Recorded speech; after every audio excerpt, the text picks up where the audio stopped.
In this video, we are forecasting a potentially major storm that will track down through the Great Plains and Midwest on Friday into Saturday. After that, it's expected to make a sudden turn up the coast and amplify. We're going to look at all the possibilities as there is still a lot of disagreement with those forecast models. Nevertheless, this one's certainly going to be very interesting. Welcome back, y'all. Ryan Hall here with the weather forecast. Wow, there's a lot of hype out there around this storm. Like, a lot of people are talking about it. I haven't seen weather model frenzy this bad in a very long time. So let's all come together and slap that like button for the YouTube algorithm so we can get some no-nonsense weather info out there in the mix. Subscribe to the channel and let's start talking about the weather. All right, so let's take a look at our storm right now on the infrared satellite. And as you can see, we have two big storms swirling around out here. One of these storms is going to be the one that eventually makes it across into the central and eastern portion of the US and causes our big storm. Can you guess which one it is? I'll give you a second. If you guess this big swirly boy over here, you are wrong. Actually, this piece of energy that's getting closer to the Pacific Northwest, we are most concerned with as far as what's going to spark our big storm in the future. The way forecast models work is we go out and we sample these storms, right? We get all the information from all the layers of the atmosphere and we plug that information into our numerical weather prediction models, and those variables run through algorithms, and those algorithms do a pretty good job of showing what's going to happen in the future, but only if we truly know what's going on right now. And because this storm's out here in the Pacific Ocean, or because it has been for a while, yeah, we have buoys out there. Yeah, we have a satellite. We can keep track of this storm, but there's not a lot of sampling going on, so we don't know everything about it. The closer this gets to the coast, the more we're really going to learn about the storm. We're going to be sending weather balloons up into the atmosphere, and on the surface, there are just going to be way more forecast offices and weather observation stations. So basically, tonight into tomorrow, we are going to be learning a lot about this storm, and it's going to change a lot about the forecast. All right, speaking of the forecast, let's go ahead and head on over here to the models. We're starting off with the Euro model, and as always, you can see the date and time displayed in Eastern time there above my head throughout the entire video. Here's our two storms that we were just looking at on the satellite there. This one's going to kind of get sucked up towards the North Pole, kind of like most of them do, but that motion is actually going to kind of fling this storm, the one that we're concerned about, down into this southeast flow in Canada, and that's the reason why we have to deal with it. Looky here, as we go into Thursday, January 13th, the storm is now somewhere around Alberta and Saskatchewan, working its way into Montana and eventually the Central Plains or the Northern Plains. And look how fast it gets suppressed down there. It hits the Gulf of Mexico like it's a floor and just bounces up the East Coast. Look at that. That's our storm. So this storm, the one we were just looking at, is the main piece of energy that's going to be causing our potentially major storm here in the next little bit. Here's an even better way to visualize it with our swirly things model. We're going to pay attention to this one most specifically as once again it moves into the Pacific Northwest, gets suppressed a little bit by that polar jet, and then gets knocked down and interacts with our subtropical jet, picks up some energy there, gets really deep here, very close to the Gulf of Mexico. So now this thing's literally getting fed by the polar jet, the subtropical jet. We've got Gulf of Mexico moisture, Atlantic moisture, and a big trough that's going to pull this thing negatively tilted up the coast. I'm telling you guys, this particular model run, what we're looking at here is a big, massive, crazy storm. But it's very important to remember that 2 out of 3 model runs are usually dead wrong. Just like how 2 out of 3 guys will experience hair loss by the time they're 35. And that brings us to today's sponsor, Keeps, so you can keep your hair. Keeps is an online subscription service that offers clinically proven, research-backed treatments to stop hair loss and improve hair growth. So whether you want to prevent hair loss or grow more hair or just take better care of the hair that you have, Keeps has you covered. Not only do they have the doctor-recommended hair loss treatments, but they also have an award-winning, all-natural thickening shampoo and conditioner system. And these guys have hair experts available 24/7 to answer your questions and help build a plan that works for you. All this, and you never once have to step foot in a doctor's office or stand in line at the pharmacy. So why would you not sign up for an affordable plan and get the products you need shipped right to your door? Hair loss stops with Keeps. To get 50% off your first order, go to keeps.com/Ryan Hall or click that link down there in the description. That is Kilo Echo Echo Papa Sierra.com/Ryan Hall. Okay, let's get back into the video. Right, so like the title says, this storm is a powder keg. It's a really interesting situation, and I want to explain it to you very quickly with our very science-y red blobs and blue blobs, okay? So let me put this simply for you, okay? This is our storm. This is what we're watching. This is what we're really trying to nail down and forecast. This is a big ridge in the west, which is pointing the polar jet towards our storm. We also have a little bit of that subtropical jet, which could interact with it. We have this big red blob up here near Greenland, which is acting as blocking and locking our storm storms down to the south and west, we have another polar shortwave up here that is going to come down and interact with our storm. And let me just tell you something, okay? I've looked at this map a million times and I've drawn these arrows a million times. And when they all point to your main storm down here, buddy, things are about to get crazy. Almost every single big memorable winter storm that you can think of right now from the past started off with a blue blob and red blob map that looked kind of like this. But like with an actual powder keg, in order to get anything explosive or significant to happen, there has to be the perfect conditions. There has to be that strike of the match. All we know is that the conditions are favorable for a very impactful winter storm, and you can bet your bottom dollar on that.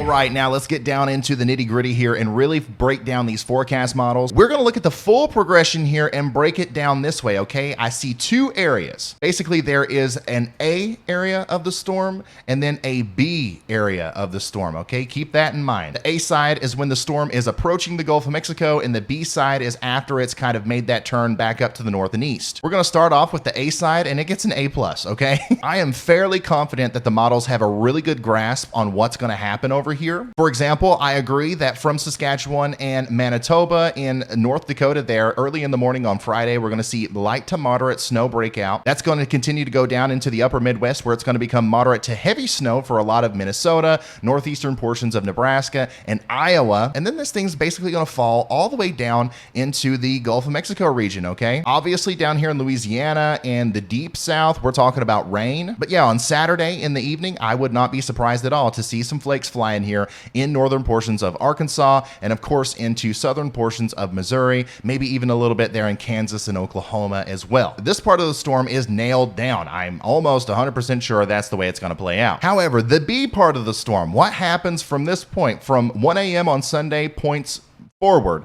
I have no clue. Remember, this is a strange storm. This is a weird track. This isn't a regular nor'easter. This isn't a clipper. This isn't necessarily a Miller A type storm. This is a weird bouncy ball storm. So imagine that the storm is a bouncy ball, right? And the Gulf of Mexico is the floor. Now, imagine that the bouncy ball is weird, right? It has all kinds of jagged edges and spikes on it. Now, what happens when you throw this at the floor? It's going to bounce, right? But we don't know exactly where it's going to bounce to and what exactly is going to happen. There's a lot of unexpected and unordinary behavior that's going to happen when you apply a lot of force to the ground there. This thing could literally bounce back and hit you right in the face, which is probably what's going to happen to a lot of meteorologists out there if they take this model data to heart today. But let's humor the Euro model here and see what it's expecting as we go into the future. Here we are around 7 a.m. on Sunday. The storm is now accessing Gulf moisture and Atlantic moisture, and then that transfer of energy happens where the bulk of the rotation or the cyclogenesis gets handed off to the coast there near South Carolina and North Carolina. At this point, the Euro is showing some heavy snow through a lot of the Appalachian Mountains,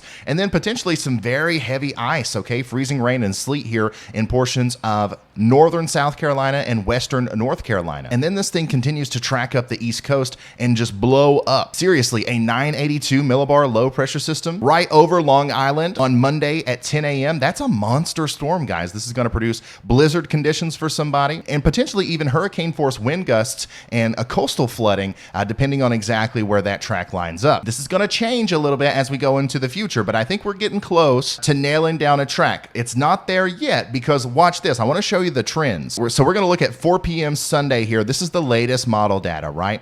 Let's see what the run before this showed. So as you can see, it shows a more suppressed system, a less amplified system, and it's a little bit further to the east and to the south. All right, so there's a trend here. It's moving a little bit. The next run that comes out is going to move a little bit too. I don't know in which direction, but we have to look at it in the future. Now, we can see this trend even better on the GFS model, okay? Look at that. You can already see the big differences there.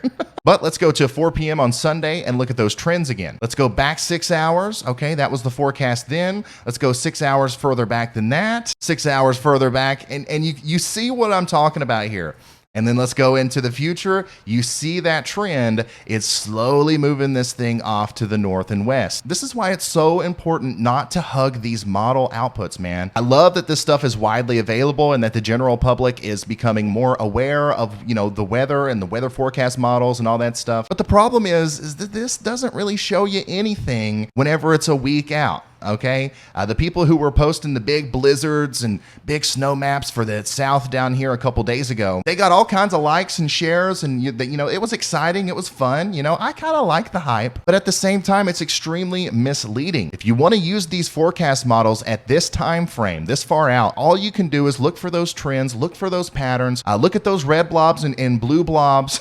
That's the stuff that matters. Now, another model we can look at is the Canadian model now. Let's see what the previous run showed. And now that's a big westward trend right there. So once again, I'm very confident on this side of the storm. What's forecasted for you guys is more than likely exactly what's going to happen. But what happens after that is greatly going to be determined by a lot of different factors, including this over here, by the way. That's right. All the hype from this big storm has kind of distracted us from the first one we've been watching. Remember, this is storm number 1. If you watched the video yesterday, I told you guys that it was probably going to trend a little bit to the north and west, and it did just a little bit. This is mainly going to be a big weather maker for Nova Scotia and areas north and east of Maine. But I do think that Cape Cod and the eastern portion of Maine, especially the further north and east you go, could be impacted by this storm with some light snow accumulations. And how far west or how far east this storm trends over the next couple of days, which it shouldn't change much, is going to have an effect on the next storm, the big one. All right, so winter weather is hard to forecast, and I feel really sorry for all of the TV meteorologists that live in Area B here, because some of them are going to get torn apart because they're going to be extremely wrong in their forecasts. And that's just part of the game here, guys. Like, this is, using physics to try to determine what's going to happen with a bunch of spinning air and water vapor in the sky. It's tough. Some of your favorite baseball players have a batting average of 0.3. Every weatherman is better than that, okay? This is just a tough science, and we've advanced a lot, but it's just not quite 100% there yet to where we can depend on it 5 or 6 days out. This is the GFS ensemble. This puts together a bunch of different model runs and averages them out into one. This is a very good and responsible way to look at the forecast as we go into the future. We're going to start off with snow, okay? This map is going to show you which areas have the highest probability of seeing snowfall accumulation in excess of 3 inches, okay? So if you are in the yellows, the oranges, or the reds here, I'm pretty sure you're going to see snow, especially here in Iowa. Once again, I think this portion of the storm is locked down. They're in central and western Iowa into extreme southwestern portions of Minnesota. You guys are definitely going to be in that area that is almost 100% certain to get more than 3 inches of snow, plowable snow. The uncertainty increases around the Mississippi and Ohio River valleys because, once again, that transition phase is really going to be weird here, and there's going to be some warm bubbles of air that try to advect into the storm, and it's going to be a hard time nailing down exactly what that precipitation type is going to be. But I think it's safe to say that a lot of Kentucky will more than likely be in the snow zone here, with a 50 to 60% chance of seeing more than 3 inches of snow from this storm. Of course, the Appalachian Mountains there are going to be right in the bullseye, and then all the way up into the northeast. We're still a little bit iffy about the coast, especially the I-95 corridor. You're right on that line between rain and snow like you usually are, but we're going to nail that down in the future, I promise. But yeah, this is a good map to go by for now. But remember, this is going to be a massive storm. This is an anomalous low pressure system. This is not going to be your everyday average mid-latitude cyclone. This is going to be pretty intense. So there's going to be more impacts than just snow. One of them that a lot of people aren't talking about are going to be the wind gusts, especially over here on the East Coast. I think we're going to have a pretty significant problem with coastal flooding here on the Northeast coast, especially on Monday as that low pressure system tracks off to the north and east. Because it is going to be so strong, it's going to be drawing in hurricane force wind gusts right onto shore there in the New Jersey and Long Island regions. Remember, a lot of this wind isn't actually going to make it inland, but over the ocean, man, the winds are